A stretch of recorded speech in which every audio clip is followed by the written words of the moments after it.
Everyone in the valley knew when the monster was about to sneeze. The air would thicken first, like the sky was holding its breath. Birds went quiet. Laundry snapped nervously on clotheslines.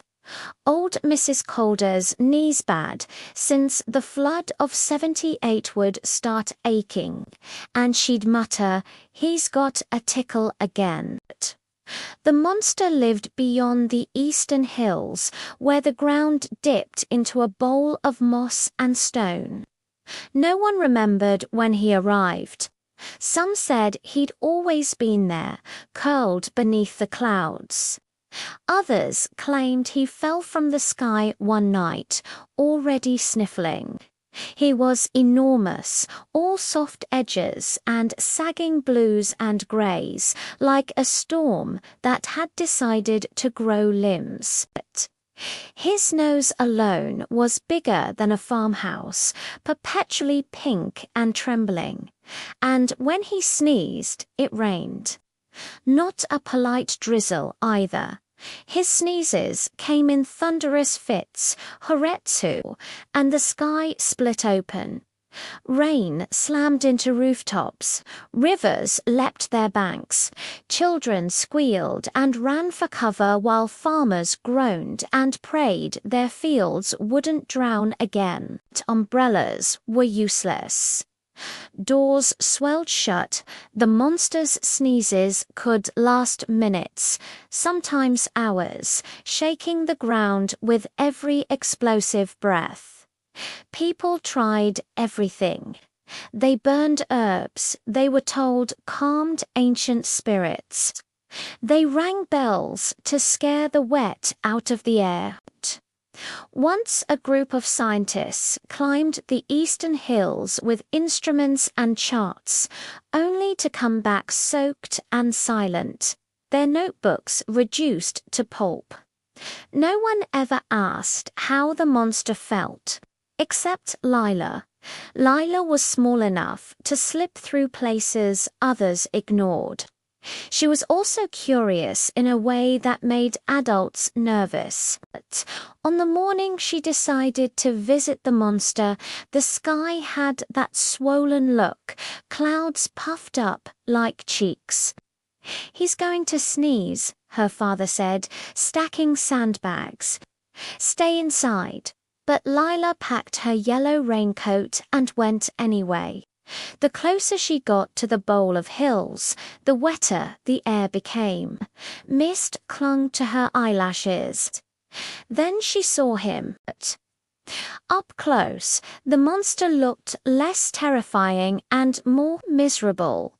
He lay on his side, eyes watery, chest heaving. Each breath sounded like wind through a broken window. "Ha ha hung," he sniffed. "Bless you," Lila said automatically. The monster froze. One enormous eye rolled toward her. No one had ever said that before. The monster's voice was a rumble, distant thunder trying to speak. "I haven't sneezed yet." "I know," Lila said, "but you look like you're about to." His nose twitched violently. "Oh no," he groaned. "Not again." Rain began to fall light at first, like nervous tapping. "Wait!" Lila shouted. She ran closer, heart hammering. "I think you're allergic." "To what?" The monster sniffed. "Everything," she said, looking around at the pollen-heavy grasses, the moldy rocks, the clouds brushing his skin. "You're lying in all of it." The monster whimpered, which caused a localized drizzle. "I can't help it," he said. "I try to hold it in, but it hurts so much." Lila thought of her own sneezes, the way her chest tightened before release. What if you didn't fight it alone? She climbed onto a rock and waved her arms. "When I sneeze, my mum gives me a tissue. A what?" "Something soft." Leela said. She pulled a handkerchief from her pocket and held it up. It was laughably small compared to his nose, but the idea seemed to matter. The monster stared. No one had ever tried to help him sneeze better before. Slowly, carefully, he raised one massive hand and cupped it over his nose, mimicking her. He inhaled. Heart sh. Leila braced herself. Oh, ooh, the sneeze came out gentler. Still loud, still powerful, but different. The rain that followed was steady, calm, the kind that soaked into the earth instead of tearing it apart. The monster blinked. That felt better. The valley noticed immediately. No floods, no panicked bells, just rain, good rain. After that, Leila visited often. She brought cloths and tea leaves, she said, helped her grandmother's sinuses. Sometimes she just sat and talked while the monster sniffled and the clouds drifted lazily around him.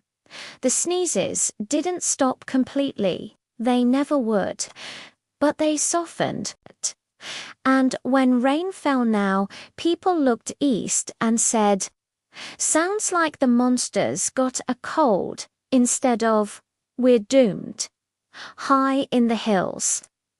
The monster practiced breathing slowly, holding his makeshift handkerchief, hoping just once to hear someone say what Leila always did, "Bless you."